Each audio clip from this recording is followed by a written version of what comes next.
Assalamualaikum warahmatullahi wabarakatuh. Perkenalkan, nama saya Sandra Gita. Saya dari kelas M1 dengan NIM 221041709. Mata kuliah metode kuantitatif, dosen pengampu Bu Putih Febriasari SEMSC. Baiklah, di sini terima kasih atas kesempatan yang telah diberikan kepada saya untuk memaparkan hasil penelitian saya dengan judul analisis pengaruh brand image dan brand awareness terhadap brand loyalty dan dampaknya terhadap brand equity. Baiklah, saya akan menjelaskan dari latar belakang yang pertama itu, menurut pasar potensial di Indonesia adalah yang masih terbuka lebar, membuat para pengusaha, perusahaan, dan investor berlomba-lomba bersaing untuk mendapatkan keuntungan besar pada pasar Indonesia. Merek dapat memberikan manfaat yang besar bagi produsen maupun konsumen. Menurut yang kedua, menurut Kotler 2008, para pemasar harus menempatkan merek dengan jelas dalam pikiran pelanggan. Pemasar dapat memposisikan merek pada satu dari 3 tingkat posisi merek. Yang ketiga, menurut Humdinana 2005, kesadaran merek atau brand awareness adalah kesanggupan seorang pembeli untuk mengenali atau meningkatkan kembali bahwa suatu merek merupakan bagian dari kategori produk tertentu. Selanjutnya, menurut Lau dan Lee tahun 1999, loyalitas terhadap merek adalah perilaku niat untuk membeli sebuah produk dan mendorong orang lain untuk melakukan hal yang sama. Tentu saja hal ini dapat memberikan imbalan yang besar bagi perusahaan, terutama jika loyalitas ini bersifat jangka panjang dan kumulatif. Selanjutnya, menurut ekuitas merek adalah seperangkat aset dan liabilitas merek yang berkaitan dengan suatu merek, nama dan simbolnya, yang menambah atau mengurangi nilai yang diberikan oleh suatu barang atau jasa kepada perusahaan dan pada para pelanggan perusahaan. Selanjutnya, menurut aset yang dikandungkan membantu pelanggan dan menafsirkan, memproses, dan menyimpan informasi terkait dengan produk dan merek tersebut. Nilai sebuah merek bagi perusahaan diciptakan melalui konsumen. Yang selanjutnya, menurut pelanggan yang memiliki loyalitas untuk mendapatkan ruangan atau tempat yang didominan atau outlet karena melihat merek yang loyalitas tinggi akan selalu dicari pelanggan. Selanjutnya itu ada rumusan masalah.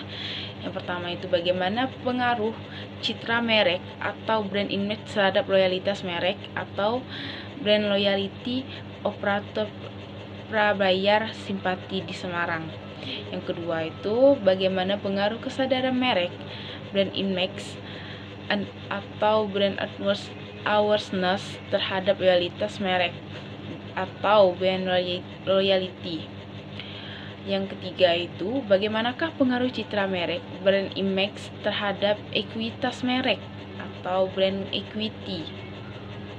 Baiklah, selanjutnya itu ada tujuan penelitian untuk menganalisis. Yang pertama itu untuk menganalisis pengaruh citra merek atau brand image terhadap loyalitas merek. Yang kedua itu untuk menganalisis pengaruh kesadaran merek atau brand awareness terhadap loyalitas merek. Yang ketiga itu untuk menganalisis pengaruh citra merek atau brand image terhadap ekuitas merek atau brand equity. Yang keempat, untuk menganalisis pengaruh kesadaran merek atau brand awareness terhadap ekuitas merek. Yang kelima itu untuk menganalisis pengaruh loyalitas merek atau brand loyalty terhadap ekuitas merek. Nah, selanjutnya itu ada hubungan antara variabel dan hipotesis. Yang pertama itu hubungan antara brand image dan dengan brand loyalty. Yang kedua itu hubungan antara brand awareness dengan brand loyalty. Yang ketiga itu hubungan brand loyalty dengan brand equity. Dan selanjutnya itu ada hipotesis dan model penelitian. Nah, di situ ada saya ambil dari gambarnya itu brand image, brand awareness, brand loyalty, dan brand equity. Nah, gambarnya itu seperti ini. Saya menggambarkan seperti ini. Di sini ada hipotesis pertama, hipotesis kedua, hipotesis ketiga, dan hipotesis keempat dan kelima. Nah, di sini juga ada metode penelitiannya, itu saya mendapatkan independen, dependent, intervening, dan kuantitatif. Yang kedua itu metode pengumpulan data yang digunakan saya dalam penelitian ini adalah kuesioner yang dibagikan kepada responden untuk menunjang hasil penelitian. Maka penelitian melakukan mengelompokkan data yang diperlukan ke dalam dua jenis data. Data yang pertama itu data primer dan data sekunder. Yang kedua itu populasi adalah gabungan dari seluruh elemen yang berbentuk peristiwa, hal atau orang yang memiliki karakteristik yang serupa dengan yang menjadi pusat perhatian seorang peneliti. Yang kedua itu ada sampel, adalah subset dari populasi, terdiri dari beberapa anggota populasi. Selanjutnya itu ada analisis hasil penelitian. Yang pertama itu uji validitas. Uji validitas digunakan untuk mengukur sah atau tidaknya suatu kuesioner dikatakan valid jika dipertanyakan pada pertanyaan kuesioner mampu mengungkapkan sesuatu yang akan diukur oleh kuesioner tersebut. Nah, yang kedua itu uji reliabilitas. Uji reliabilitas itu ialah alat untuk mengukur suatu kuesioner yang mempunyai indikator dan variabel atau konstruk.